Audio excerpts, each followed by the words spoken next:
आइए शुरुआत करते हैं एक नया टॉपिक। प्रकाश का परावर्तन एवं अपवर्तन समतल सतह से। तो प्रकाश का परावर्तन एवं अपवर्तन को समझने से पहले हम यहाँ पर समझ लेते हैं कि एक प्रकाश किरण जो होता है वो किस प्रकार से एक वस्तु का परछाई जो है एक पर्दे पर बनाता है। तो देखिए दोस्तों, किस प्रकार से जो है वस्तु का परछाई जो है वो पर्दे पर बनाता है। तो यहाँ पास हमने एक मोमबत्ती ली हुई है। आप यहाँ पास देख पा रहे होंगे मोमबत्ती जो है इस जगह स्थिर है। उसी प्रकार से हमने वस्तु के रूप में यहाँ पर लिया हुआ है पेंसिल का, और ये जगह जो है पर्दा बना हुआ है। अब किस प्रकार से हम इसको प्रदर्शित करते हैं, तो देखिए वस्तु को ए और बी से प्रदर्शित किया जा रहा है ना, जिसकी जो लंबाई है वो एच मतलब 10 सेंटीमीटर जो है हाइट उसकी बनी हुई है। उसी प्रकार जो प्रतिबिंब बन रही है उसको हम एच डैश से जो है प्रदर्शित करेंगे।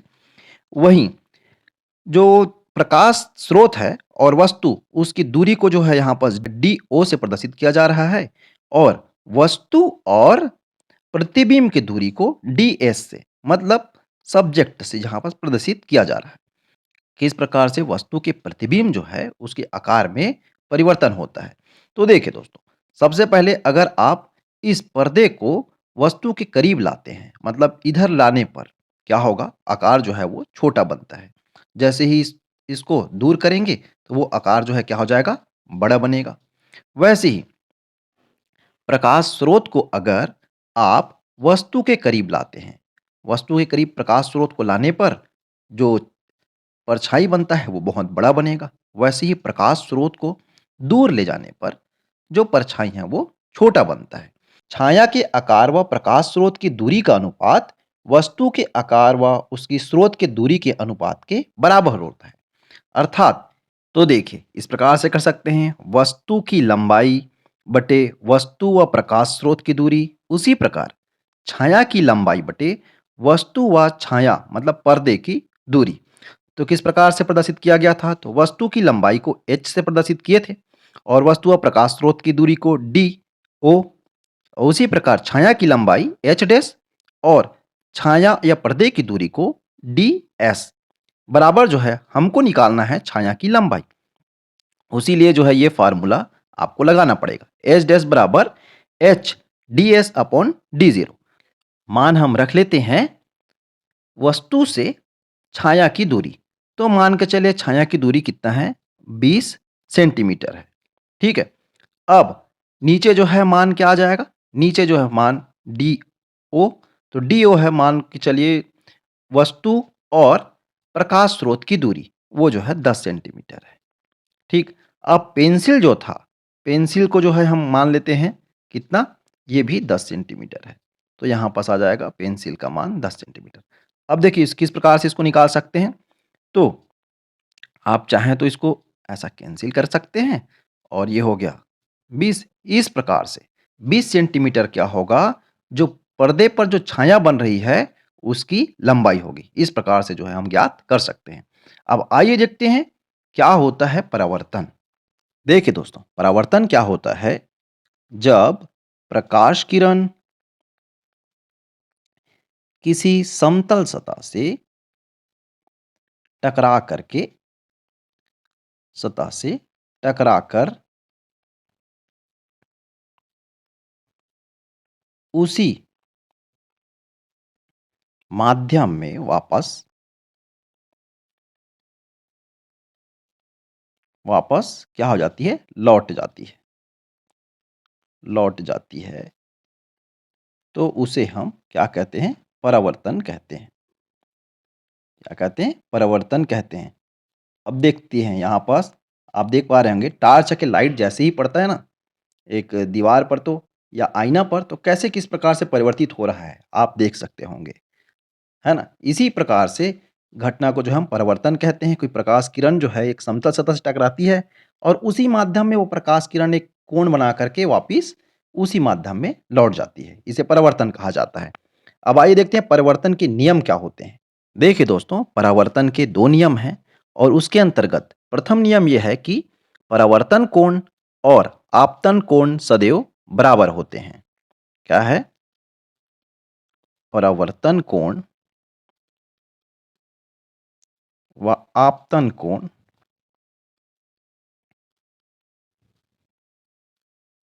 सदैव बराबर होते हैं।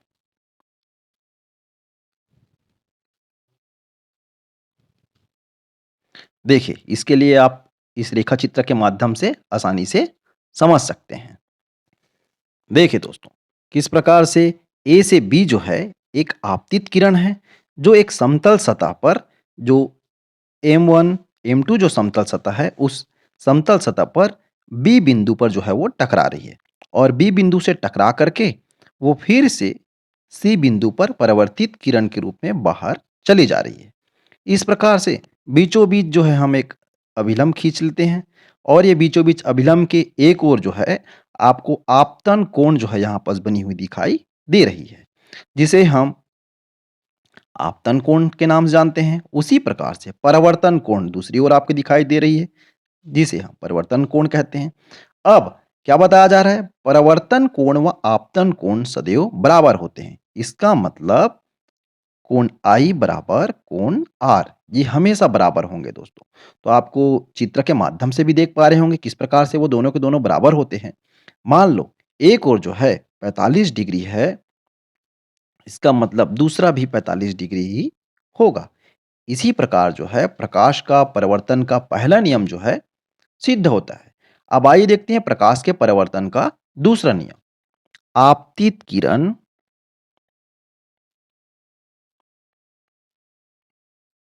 परावर्तित किरण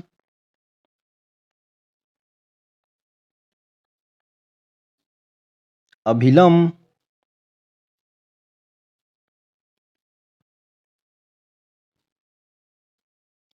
सभी एक ही तल में आपतन बिंदु पर सभी एक ही तल में किस पर आपतन बिंदु पर स्थित होते हैं। यह है परावर्तन का दूसरा नियम। देखिए, आपतित किरण, परावर्तित किरण और अभिलंब सभी एक ही तल में आपतन बिंदु पर स्थित होते हैं।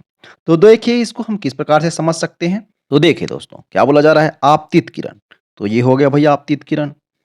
परावर्तित किरण, तो ये हो गया परावर्तित किरण। और ये हो गया अभिलंब, है ना? एन जो बना हुआ है वो अभिलंब। सभी के सभी एक ही तल पे, तो एक तल जो है आप दिख पा रहा होगा, ये एक ही तल है। और आपतन बिंदु, ये बिंदु जो कहलाता है ना, वो आपतन बिंदु है। तो एक ही जगह सभी के सभी क्या है? स्थित है।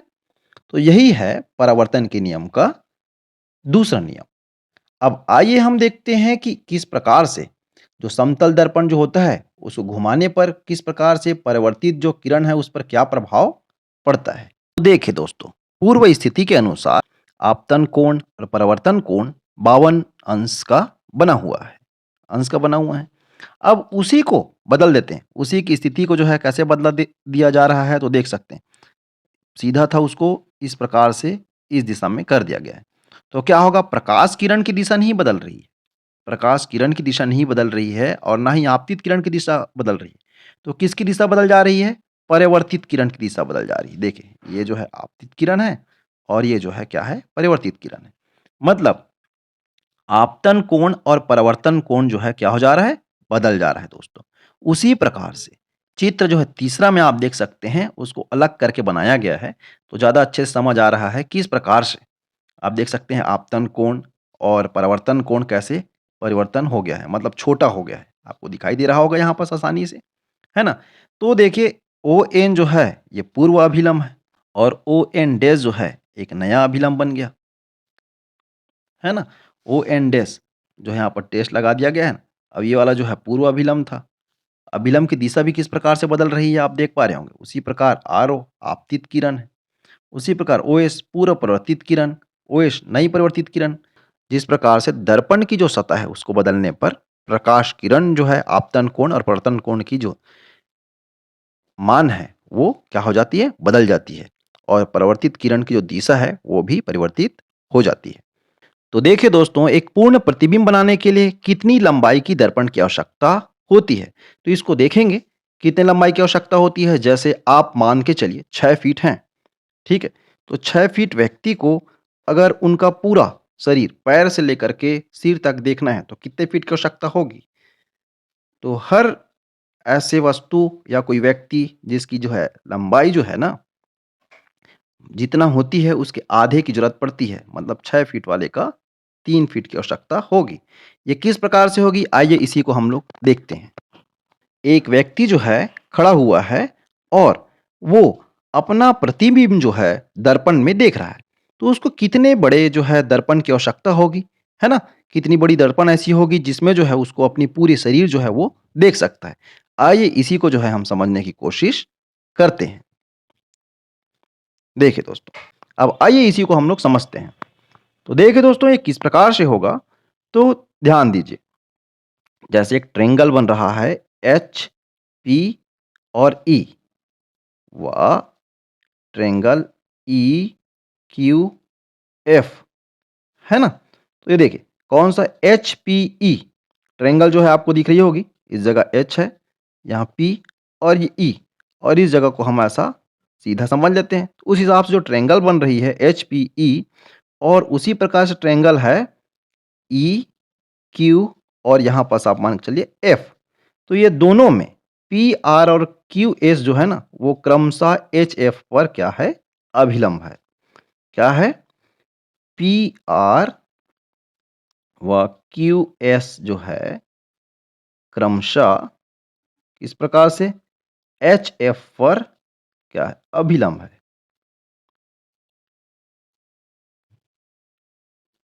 ठीक है। अब देखिए, चूँकि यहाँ पास हम देखते हैं चूँकि ये जो है 1 तो ये 1 कहाँ पास है? इस जगह एकदम छोटा-सा बना हुआ है दोस्तों। ये 1 हो गया और यहाँ पास का परावर्तन कोण जो है वो R1 हो गया। इस जगह का जो है आपको दिखाई देगा I2 के नाम से, इस जगह का जो है हम लोग R2 के नाम से जानेंगे, ठीक है? तो चूँकि I1 बराबर होता है IR के, उसी प्रकार से अब देखेंगे I2 बराबर होगा कोण R2 के। क्यों? क्योंकि ये परावर्तन के नियम से अभी हमने थोड़ा देर पहले परावर्तन का नियम सिद्ध किया, है ना? ये परावर्तन के नियम के अनुसार होता है। तो इसलिए हम देखेंगे इसलिए क्या होगा?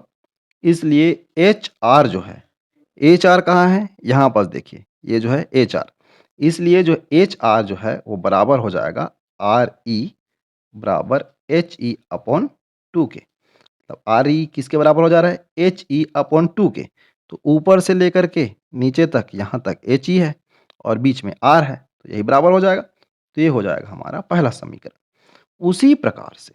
उसी प्रकार देखिए जैसे SF है ना?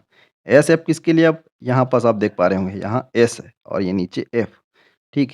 SF बराबर SE बराबर उसको इस प्रकार से भी लिख सकते हैं EF अपॉन 2 ये हमारा दूसरा समीकरण। अब क्या करना है हमको?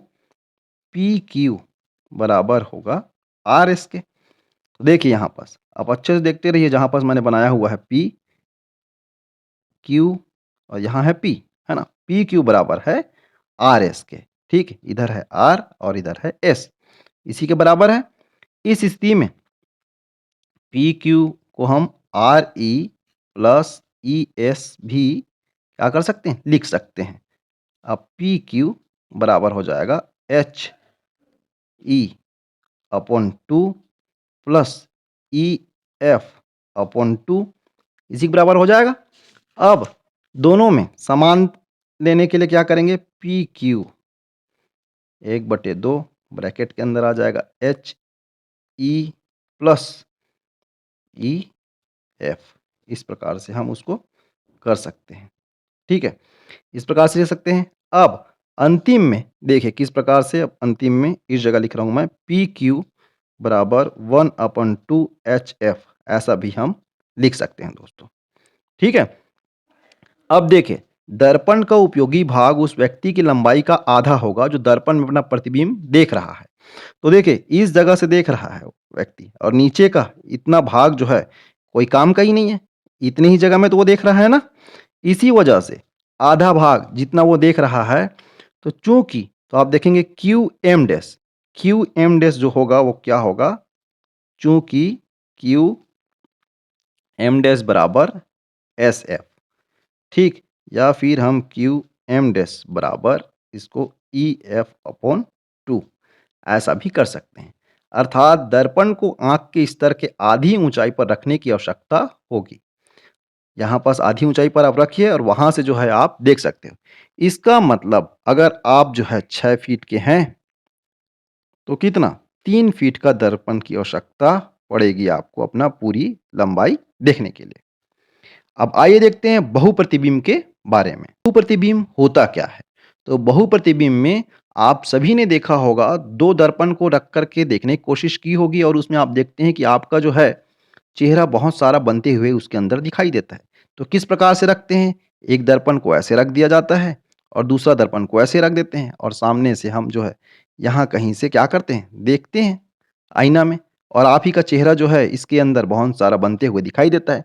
तो देखिए नीचे जो है एक चित्र बना हुआ है जिसके हिसाब से आप समझ जाएँगे। ये एक वस्तु है और इस वस्तु का कितना प्रतिबिंब जो है इस दर्पण पे बन रहा है। तो एक दर्पण जो है ये है और दूसरा दर्पण यहाँ पास है।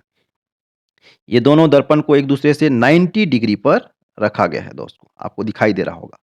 तो किस प्रकार से अंदर की ओर आभासी प्रतिबिंब यहाँ बन रहा है, दूसरा यहाँ पास बन रहा है और तीसरा यहाँ पास बन रहा है, आपको दिखाई दे रही होगी, है ना?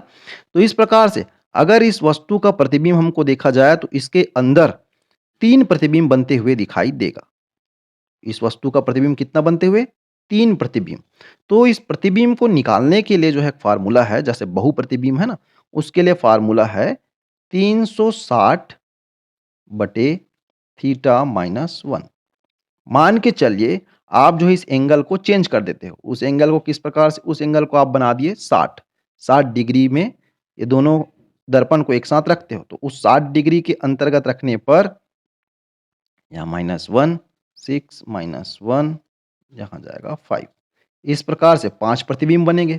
उसी प्रकार अगर मान लो दोनों दर्पण के बीच में 30 डिग्री का अंतर हो रहा है। कितने का? 30 डिग्री का कोण बन रहा है। उस स्थिति में यहाँ पास आप ले लेंगे 30 -1 और मान रख कर के निकाल सकते हैं। यहाँ पास आ जाएगा 12 माइनस मतलब 11 प्रतिबिंब जो है वहाँ पास आपको दिखाई देगा दोस्तों। इस प्रकार से बहुप्रतिबिंब के अगर प्रश्न आते हैं, न्यूमेरिकल प्रश्न, तो आसानी से आप बना लोगे। देखने में कठिन लगते हैं लेकिन वो जो है बहुत ज़्यादा ईज़ी होते हैं। ये वीडियो आपको अच्छी लगी हो तो इस वीडियो को आप लाइक कर दीजिए और चैनल में पहली बार हैं तो इसे आप सब्सक्राइब कर दीजिए। Thank you.